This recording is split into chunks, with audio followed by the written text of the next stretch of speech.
Richard Baldwin, The Great Convergence, Information Technology and the New Globalization.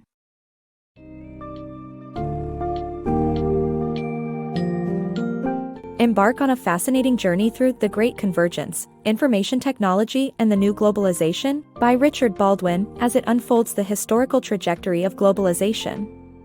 This book's summary delves into the three essential economic activities that have shaped cross-border trade over the past 200 years. It navigates through the cascading effects of innovations like steam power, information and communication technologies, ICT, and the global value chains, GVCs, they created.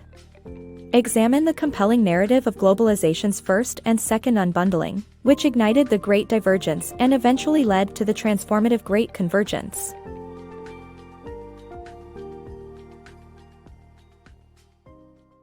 The cost of globalization. Globalization has progressed over 200 years by overcoming three separation costs. The first obstacle, the high cost of moving goods, was removed in the 1800s with the utilization of steam power. This led to an increase in trade and economic activity despite geographical limitations. However, high costs of moving ideas and people prevented global manufacturing, and nations specialized in sectors where they had natural advantages.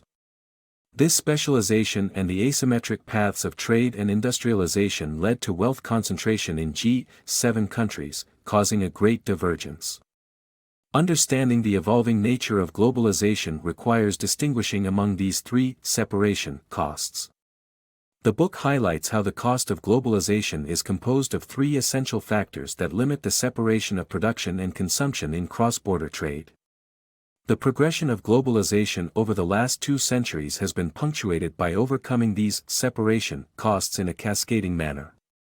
The cost of moving goods was the first constraint to fall away in the early 1800s when steam power was harnessed, leading to lower transportation expenses and resultant industrialization. However, the costly movement of people and ideas remained a restriction to global manufacturing, causing nations to specialize based on their natural advantages. This specialization and asymmetric paths of trade and industrialization led to wealth clustering in advanced economies, forming a great divergence. To fully understand globalization's evolving nature, it is crucial to distinguish these three separation costs. The ICT Revolution and the Great Convergence. The book describes the impact of the innovation of information and communication technologies, ICT, in the early 1990s. The ICT revolution transformed the way companies, suppliers, and consumers interacted, facilitating the proliferation of global engagement and the exchange of ideas at a lower cost. The development of global value chains, GVCs, allowed emerging markets to command a greater share of manufacturing and industrialization. This second unbundling of production reversed the industrialization trend of the G7, with significant repercussions for the composition of national incomes. The proportion of global GDP of the G7 went from 2/3 in 1990 to roughly half by 2010, and only 11 countries, China, South Korea, Indonesia, India, Australia, Mexico, Brazil, Venezuela, Poland, Turkey, and Nigeria, reaped considerable gains from this new form of trade. Comparative advantage and the shift away from countries. The concept of comparative advantage is about producing a product or service more cheaply than competitors. This practice has traditionally been employed by nations to raise domestic wages and living standards. However, the shift in the digital era has now placed this advantage in the hands of companies. With the cost constraint on transferring information no longer an issue, developing economies are now providing expertise and technology. While this benefits emerging markets, it has had significant consequences for G7 nations. Unskilled workers in these countries have seen their job opportunities vanish and wages decrease. The G7 economies still retain high-skilled technology jobs but outsource their labor needs to developing economies. This shift has disrupted the flow of goods, services, capital, and knowledge, drastically affecting national economies. In conclusion, comparative advantage has moved away from countries to companies, with developing economies now leading the way in expertise and technology. The impact of globalization on society and work. Globalization has far-reaching economic effects, including altered production allocation and industrial configurations. However, it also brings social, cultural, and political pressures. Human capital and cities are essential to the modern work landscape. The social contract between states and citizens, worker wages, and economic growth are all affected by production sites and competition. First, urbanization increased during the Great Divergence as workers moved to manufacturing centers, and it's happening again in advanced countries during the Great Convergence.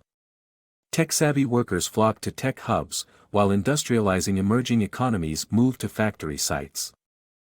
A new model for globalization. The traditional view of globalization, dominated by low transportation costs for products, is outdated. Governments must adapt their policies to focus on developing domestic competitive resources to raise output and increase living standards. This includes investing in education and skill training, physical infrastructure, social institutions, and R&D ecosystems. Tariffs that once protected manufacturing are now harmful, and appropriate trade agreements should include antitrust, investment, and intellectual property protections. International cooperation is crucial in this new era of globalization, which places a premium on knowledge and innovation. Thriving cities are also key, allowing high-skilled workers to interact and generate greater value. The revolution of virtual presence. The third phase of globalization is unfolding, the third unbundling. It aims to provide innovative technologies capable of relocating people across countries and GVCs with speed, low cost, flexibility, and efficiency. Individuals will oversee procedures, operate machines, and provide services through virtual technologies, which will reduce the still lofty cost and time pressures associated with the mobility of people. One possibility is holographic telepresence, which will project real-time, three-dimensional holographic images of people. The declining cost of separating workers' activities from their physical presence will allow personal interactions, and enhanced resolutions will convey microdetailed facial expressions and body language identifiable only in face-to-face settings. Telerobotics permit individuals to operate and receive feedback from equipment in remote locations. The cost of exchanges will continue to decline, while the speed will increase as technological capabilities advance. The economies of the advanced and emerging nations will become even more intertwined as ICT allows labor in one nation to provide services in another. The consequences of the third unbundling for jobs and wages could be overwhelming, as workers' incomes remain much higher in the advanced than in the emerging economies. Furthermore, national leaders should implement educational and workforce training programs directed at developing skill sets that are broadly applicable across an economy. The third unbundling may offer transformational energy above and beyond that of the first and second phases of globalization. Globalization's awesome force for change will continue to disrupt and shape the global economy.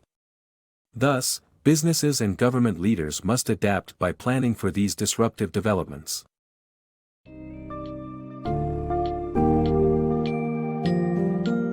As the summary of The Great Convergence concludes, it is evident that technological advancements and their impact on cross-border trade have been a dominant force in reshaping the world's economy. Moving from the first unbundling, through the constraints-breaking revolution of ICT and the subsequent creation of GVCs, the book showcases how globalization has dramatically changed through time. Get ready to embrace the emerging world of the third unbundling, the virtual presence revolution, as it promises even more overwhelming consequences than its predecessors. Governments, businesses, and individuals need to adapt and prepare for the ongoing turmoil of globalization and the exciting opportunities it presents.